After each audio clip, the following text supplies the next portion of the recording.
자, 그럼 이제 본격적으로 머신러닝과 딥러닝에 대한 개념도 보고 방법을 어떻게 사용할 수 있는지를 살펴보도록 하겠습니다.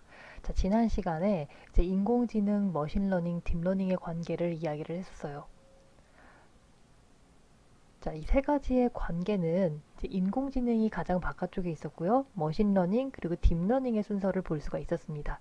사실상 그래서 이 분야들이 완전히 다른 분야가 아니라 조금씩 기술을 겹치고 개념들을 같이 공유하는 부분들이 있습니다. 근데 요즘 컴퓨터 분야에서 딥러닝 하면은 사실상 인공지능, AI에 거의 가깝다고도 할 수 있어요. 그래서 이 세 개의 텀이 완전히 경계가 없고요. 딥러닝은 머신러닝의 강력한 툴이기도 하고 머신러닝과 딥러닝이 인공지능의 강력한 툴이 되기도 합니다. 그래서 최근 주목받고 있는 트렌드를 우리 지난 시간에 살펴봤었죠. 머신러닝이 최근을 주목받고 있는데, 자, 그럼 이 머신러닝이 대체 뭐냐? 간단한 개념만 봤었습니다. 자, 기계학습이라는 뜻이고요. 영어로는 머신 러닝이에요. 자, 러닝이 뭘까요? 러닝이에요? 달리기일까요? 아니겠죠. 머신이 달린다? 이런 뜻이 아니라 머신이 뭔가를 배운다라는 뜻이에요. 자, 그러면은 뭘 배울 것인가? 기계가 배운다고? 왜 기계가 배워야 될까? 왜 학습해야 될까? 자, 이런 것들이 이제 의문점으로 남습니다. 자, 인공지능은 옛날부터 사용해 왔다고 했어요. 그래서 이 개념이 아서 사무엘에 따르면 명확하게 우리가 프로그램하지 않아도 컴퓨터가 배울 수 있는 능력을 주는 것이라고 했습니다. 그래서 기계가 컴퓨터 일을 대신함으로써 여러 가지 작업들을 할 수가 있는데 그 대표적인 방법론들이 뭐 이런 학습 알고리즘, 빅데이터 분석, 연산 가속 장치 등등 여러 가지들이 여기에 속할 수가 있는데요. 이 머신러닝의 방법은 기본적으로 이런 형식이라고 보면 됩니다. 훈련 데이터를 이걸 트레인 데이터라고 하는데요. 이제 어떤 데이터 양식들이 있겠죠. 그거를 학습기에 넣어서 학습 모델을 만들고 그를 통해서 데이터를 처리하는 방법을 의미를 합니다. 이게 기계학습 처리하는 그 흐름이에요. 데이터가 입력되고 학습한 후에 모델을 만드는 것. 학습기라는 것은 데이터에서 규칙성이나 패턴을 찾아내는 장치고요. 이 장치를 찾아내서 만들어 놓은 것이 학습 모델이라고 할 수가 있겠습니다. 자, 예를 들면은 스팸 메일 필터에서 수신 메일을 학습 모델로 훈련 데이터로 입력을 하면요. 얘를 학습기에서 구분을 해서 스팸 메일인지 판단하는 이런 패턴을 만들어줍니다. 주가 예측을 하면요. 미래 날짜 시간을 넣으면은 그 시기의 주가를 분석해서 계산을 해주는 거죠. 구매자 분류를 한다. 그러면은 분류 결과를 이용해서 학습 데이터에서 이 구매자가 뭘 원하는지를 패턴을 막 분석을 찾아낸 다음에 어떤 양식으로 분류할 수가 있겠구나라고 모델을 만들어주는 거. 자, 이런 과정을 거치는 게 머신러닝 방법이에요. 또 다른 예시를 들어볼게요. 저는 물체 인식 처리를 하고 싶습니다. 근데 이제 이미지가 딸기 이미지가 있고 사과 이미지, 오렌지 이미지가 있는데 이제 얘를 훈련 데이터로 사용을 할 거고요. 얘를 학습기에 넣어서 얘를 물체 인식하는 엔진이라고 이름을 지었어요. 자, 얘에 넣어서 구분을 하고 나면은 이제 학습 모델이 딸기인지 사과인지 귤인지를 얘 패턴을 파악해서 분류를 해줄 겁니다. 자, 그러면 여기 있는 이미지를 무엇을 기준으로 얘를 딸기라고 판단할 것이며 사과라고, 오렌지라고, 혹은 귤이라고 어떻게 판단할 것인지 기준이 있어야 되겠죠. 자, 그러면 이제 그 기준을 몇 가지를 정해야 되는데 그것은 색깔이 될 수도 있고요. 아니면은 이 표면에 있는 어떤 촉감 혹은 크기 이런 것들이 다 여기에 해당이 되겠죠. 그래서 예를 들어서 사과를 내가 분류를 하고 싶은데 사과를 이미지를 보여줬을 때 얘가 컴퓨터 프로그램에 들어가서 사과라고 나오게끔 하는 그 설정을 해야 됩니다. 그러면 여기서 몇 가지 데이터를 줄 수가 있겠죠. 이 사과라는 거는 일단 색깔을 보세요. 색깔이 빨간색인 게 제일 높고 초록색 조금, 뭐 노란색 조금으로 구성이 돼 있다라고 하고 오렌지는 오렌지 색깔이 제일 많고 초록색, 노란색으로 이렇게 구성이 돼 있다라고 해보겠습니다. 그럼 이런 식으로 코드를 넣는 거예요. 모양은 동그랗고 색깔은 빨간색인 거. 자, 이거는 이게 다 해당이 되는 거는 사과입니다. 라고 분류하는 법을 가르쳐 주는 거죠.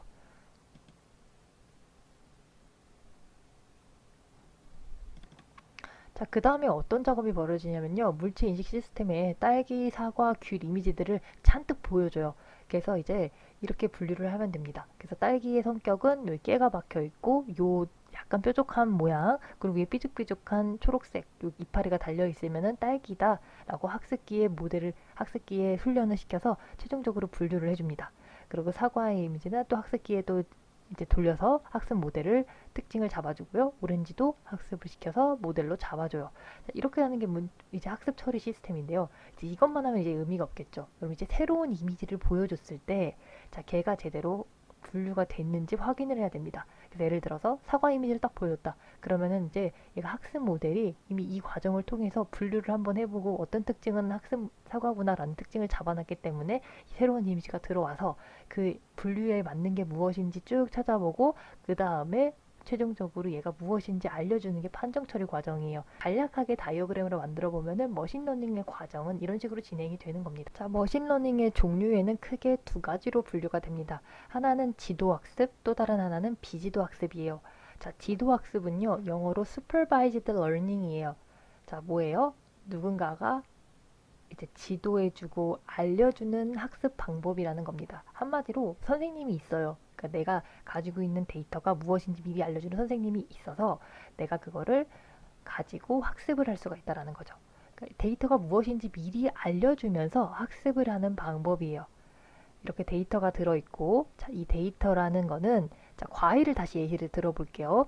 자, 과일이 그 무게가 한 150g이고 170g이고 140g, 130g 이런 특정들이 있을 거 아니에요.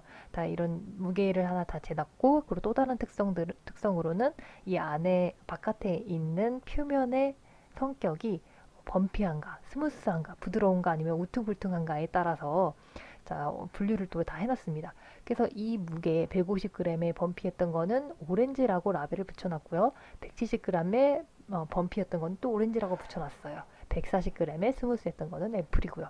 자, 이게 자료가 여기는 네 가지만 예시로 적어놨지만 사실은 굉장히 자료가 많겠죠. 그래서 이 자료는 뭐냐면요. 웨이시랑 텍스처 같은 경우는 이제 입력 데이터예요. 이 과일에 대한 특징들. 자, 그리고 이게 해당이 되는 거는 정답이 있는 레이블이라고 보면 됩니다. 그래서 얘가 지도학습 데이터, 이제 이쪽은 입력 데이터가 되겠죠. 그래서 이 두 가지를 다 세트로 가지고 있는 게 훈련 데이터예요. 그래서 이 훈련 데이터를 넣게 되면은 이제 학습기에서 패턴을 분석해서 최종적으로 이 특성을 가진 거는 어떤 레이블을 갖는구나라는 거를 분류를 하게 됩니다. 뭐 스팸 메일 같은 것도 마찬가지겠죠. 스팸 메일에 대한 특성들을 쭉 적어놓고 레이블을 달아서 이런 특성을 가진 어떤 문구를 가진 것은 스팸 메일이다. 그렇지 않은 것은 스팸 메일이 아니다. 이렇게 레이블을 쭉 달아놓은 다음에 얘를 훈련 데이터로서 학습을 시키면은 학습 모델을 만들 수가 있는 거예요. 자, 그러면 이제 비지도 학습을 보겠습니다. 자, 이번에는 비지도 학습입니다. 비지도 학습은요, 영어로 unsupervised learning이에요. 말 그대로 지도를 해주지 않는 학습이라는 뜻이죠. 자, 지도 학습은 이제 데이터에 레이블을 달아서 정답을 알려줬지만 얘는 레이블을 달아주지 않습니다. 그냥 데이터만 넣어주고 얘를 학습해서 알아서 분류를 해라라는 게 비지도 학습의 결과예요. 그래서 예를 들어서 뉴스 기사를 넣는다고 생각을 해볼게요. 자, 뉴스 기사를 이제 인터넷에서 다 이제 자료를 긁어서 모을 텐데, 이것도 사실 크롤링이라고 해서 또 코드를 짤 줄 알아야 됩니다. 이제 코드를 짜서 데이터들을 다 모으고 나서 기사의 문장을 여기 학습기에다가 넣으면은 얘가 어떤 기사구나, 스포츠구나, 경제구나, 또는 정치구나, 연예 기사구나, 이런 것들을 분류해주는 학습기예요. 근데 이제 얘를, 어, 뉴스 기사만 넣고 그 뉴스가 뭔지는 알려주지 않기 때문에 이게 효과적이려면 사실 지도학습보다 더 많은 심혈을 기울여야만 얘가 정확한 분류가 완성이 되겠죠. 사실 지도학습이 좀 더 잘 작업이 되기는 해요. 다만 지도학습은 좀 더 시간이 많이 걸릴 수밖에 없겠죠. 왜냐면 데이터를 그만큼 준비해야 되니까요. 그래서 이 어떤 방법이 맞는지는 여러분이 무엇을 가지고 이 문제를 풀어볼 건지 그걸 결정을 하는 건 여러분의 몫입니다. 그래서 같은 문제를 풀 경우에 지도학습에 의한 기계학습이 비지도학습에 의한 기계학습보다 정확한 정답을 얻을 확률이 높다. 당연하겠죠. 왜냐면 정답을 알려주는 게 훨씬 더 공부하기 쉽잖아요. 자, 그리고 물론 방금 말했다시피 기계학습을 준비하는 할 때 지도학습 경우는 레이블 하나하나 다 달아줘야 되기 때문에 데이터에 누락은 없는지, 데이터가 제대로 입력이 됐는지, 자, 그런 것도 다 확인을 해줘야 돼요. 이게 여러분 생각에는 쉬운 작업이지만 굉장히 데이터가 많다고 생각을 해보세요. 그 레이블을 다 달아주고 정확한 데이터를 추출해 놓는 것도 사실은 굉장히 힘든 작업입니다. 그래서 원래 모든 이런 프로그램 분석에는 데이터 작업이 거의 한 8, 90%의 노력이 들어간다고 보면 돼요. 근데 이제 최근에 이런 이미지 인식 발전도 많이 있었지만 경우에 따라서 여전히 풀 수 없기도 합니다. 그래서 지도학습이 그래도 비지도학습보다는 좀 더 분류가 잘 들어갈 수밖에 없고요. 이미지 인식 같은 경우는 특히 이미지 데이터가 우리가 저번 시간에 봤던 그 이미지 분류가 어, 바이올린 들고 있는데 그 스케이트보드라고 분류했던 케이스도 있었잖아요. 그만큼 이미지 데이터만으로 물체 이름을 정확하게 알기는 아직까지 힘듭니다. 물론 그게 점점 발달은 하고 있어요. 그래서 언젠가는 되겠죠. 그래서 기계학습을 적용할 때 여러분이 고려해야 될 게 뭐냐? 자, 일단 그 방법으로 문제를 풀 수 있을까? 그거를 생각을 해야 됩니다. 그리고 그 방법을 적용했을 때 그 경우의 성능은 맞을까? 이것도 생각을 해야 되고요. 그리고 그 방법을 적용하기 위해서 내가 노력해야 되는 시간은 얼마나 걸릴 것인가? 뭐 이런 것들을 모두 고려를 해야 됩니다. 자, 이번에는 딥러닝의 개념을 다시 살펴볼게요. 자, 딥러닝은 머신러닝의 한 분야로 좀 더 깊이 심화적으로 연구하는 분야거든요. 그래서 딥러닝 같은 경우는 심층학습이라고 부르고요. 자, 말 그대로 깊게 배운다라는 뜻입니다. 그래서 딥러닝은 인공신경망이라는 것과 뗄래야 뗄 수 없는 관계예요. 왜냐? 딥러닝이 계층이 깊은 인공신경망을 사용한 알고리즘을 총칭하기 때문입니다. 자, 그럼 이 인공신경망의 구조를 살펴볼게요. 자, 인공신경망은 결국 생물의 뇌신경망을 가지고 구조를 해놓은 거고, 그거를 기반으로 컴퓨터 처리 시스템을 만드는 것이기 때문에 이 구조를 잘 이해하면은 인공신경망을 이해하기가 쉽습니다. 자, 뇌신경망 같은 경우는 뉴런으로 구성이 되어 있어요. 자, 뉴런이 이제 수십억 개나 되는 뉴런들이 상호 연결이 되어 있거든요. 이게 뇌에 이제 다 구성이 되어 있는데 이 뉴런과 뉴런 사이에는 정보를 전달하기 위한 수상돌기, 축삭돌기 이런 것들이 다 나와 있어요. 그래서 이 돌기가 또 다른 뉴런하고 연결되고 또 다른 뉴런하고 연결되면서 신호 전달을 담당하게 됩니다. 특히 이 시냅스라는 부분에서는 뉴런의 이제 전기 신호가 정보가 이제 전달이 과도하게 되게 되면은 활성화가 돼서 다음 수상돌기를 거쳐 그 다음 뉴런으로 가고 그 다음 뉴런으로 가서 전달을 하는 구조를 가지고 있죠. 자, 이런 거에서 따온 게 인공신경망의 구조예요. 그래서 인공신경망의 구조는 크게 세 가지로 나눠볼 수가 있는데 층이 첫 번째가 입력층, 그리고 두 번째 층이 은닉층, 그리고 세 번째 층이 출력층이에요. 자, 입력층은요, 말 그대로 입력이 되는 층인데 이 층들마다 다 노드가 이렇게 달려져 있어요. 그래서 이 노드들이 다음 층인 은닉층에 정보를 전달을 하는데 이 은닉층 같은 경우는 한 층만 구성되는 게 아니라 경우에 따라서는 여러 층이 구성이 될 수도 있습니다. 그래서 이 각각의 노드들은 요 선을 가상의 선으로 연결이 되어 있는데 이 연결된 선을 이 인공신경망에서는 웨이트라고 불러요. 그래서 이 웨이트는 가중치 값을 가지고요. 그리고 각 층의 노드는 반드시 연결될 필요는 또 없습니다. 그래서 일부만 이렇게 연결되는 경우들도 종종 있습니다. 그래서 이 구조는 뇌신경망이랑 다시 비교를 해볼게요. 자, 뇌신경망 같은 경우는 뉴런이었으면 얘는 노드예요. 자, 이게 다 뉴런을 의미를 하는 것들이고요. 그리고 수상돌기, 축삭돌기였던 것들이 웨이트로 구성이 되어 있고 시냅스는 활성화 함수, 뭐 fx, 자, 이거를 시냅스라고 이야기를 할 수가 있습니다. 이 구조는요, 이전 층에서 무엇을 가지고 있었느냐에 따라서 다음 값이 결정이 되는데요. 이제 웨이트를 따라서 가중치를 갖기 때문에 이전 노드와 뭐 개수도 중요하고 이런 값이 뭐였느냐도 중요해서 웨이트를 받아서 다음 값으로 전달을 하게 됩니다. 그래서 뉴런이 전기 신호를 순차적으로 전달해가는 모양과 유사하다고 보면 돼요. 그래서 이 계산을 차례대로 하게 되는데 입력층에서 은닉층으로, 은닉층에서 출력층으로 이렇게 전달하는 모습을 볼 수가 있습니다. 그래서 이런 값을 통해서 노드 값을 구하게 되는데,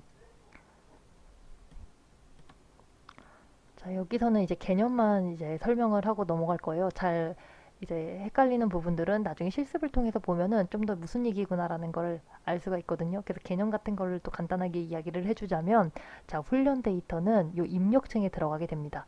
우리가 봤던 딸기 이미지, 사과 이미지, 귤 이미지, 자, 이런 것들을 사진으로 넣게 되면은 얘는 3차원 확률 벡터 형태로 얘를 넣게 되거든요. 그러니까 딸기라는 특성은 1, 0, 0, 0이었고 사과는 0, 1, 0, 귤은 0, 0, 1 이런 식으로 수치 형태로 만들어서 여기다 넣어주게 됩니다.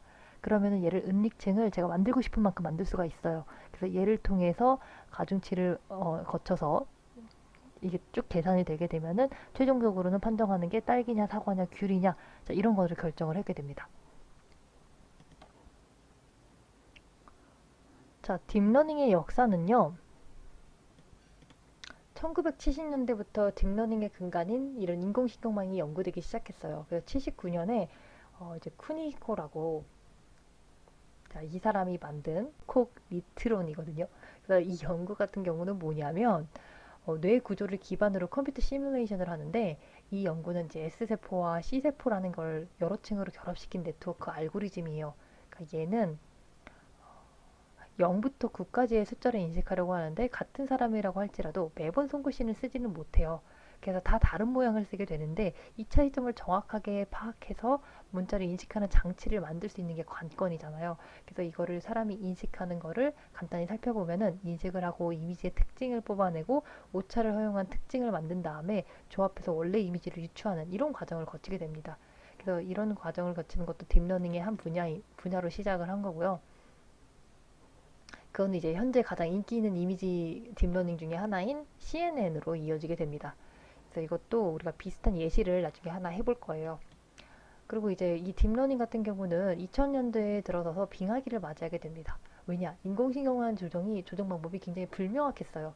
이제 파라미터 설정을 이제 숫자가 뭐가 들어가는지 정확히 일일이 찾아냈어야 되는데 당시 최적화할 수 있는 방법이 없었습니다. 그래서 층이 깊을수록 그러니까 은닉층이 많을수록 계산량이 많아질 수밖에 없었는데 당시 컴퓨터 처리 능력은 빈약해서 테스트 자체가 어려웠어요. 그리고 인공신경망과 비슷하거나 성능이 높은 다른 방법들이 더 주목을 받았던 때이기 때문에 자, 그때 당시에는 2000년도에는 인기가 사그러들었다가 2006년부터 다시 재주목을 받기 시작합니다. 그리고 이 방법을 그 연구회에서 누가 발표를 했어요. 벤지오 팀이 오토 인코더의 사전 학습 방법을 제안을 하면서 딥러닝을 사용해서 발표를 하면서 좀 더 유명해지기 시작했고, 그리고 우리가 아까 봤듯이 한 2000년대 이제 후반에 들어서면서는 이제 계속해서 인기가 높아지게 됐죠.